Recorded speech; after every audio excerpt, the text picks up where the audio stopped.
বন্ধুরা সাফ 20 under 20 football cricket match দেখছিলাম ভারত বনাম বাংলাদেশ।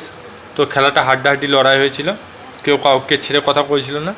তো আমি ভেবেছিলাম যে খেলাটা হয়তো মীমাংসা হবে, কোনো একটা রেজাল্ট হবে, কিন্তু হলো না ভাই, ড্র হয়ে গেল 1-1। তো লাস্টের যে 5 মিনিট ছিল, 90 মিনিট খেলার পর যে 5 মিনিট ছিল, সেখানে একটা সুযোগ ছিল ভারতের গোল দেওয়ার, তো দিতে পারলো না। তো প্রথম ম্যাচটা যেটা দেখলাম পাকিস্তানকে হারালো 3-0-তে, দ্বিতীয় ম্যাচটা ড্র হলো, খুব ভালো খেলছে।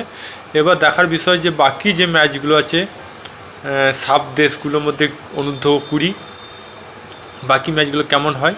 তো আমার খুব ভালো লাগছে, একটুর জন্য জয়লাভ করতে পারিনি, তবে হারিয়েও নি, ম্যাচটা ড্র হয়ে গেল। তো এই খেলা যারা দেখেছো তাদের মতামত কি কমেন্ট বক্সে লিখে জানাও।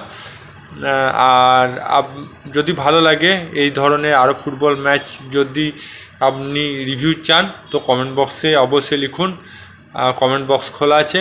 যদি ভালো লাগে তো লাইক করুন।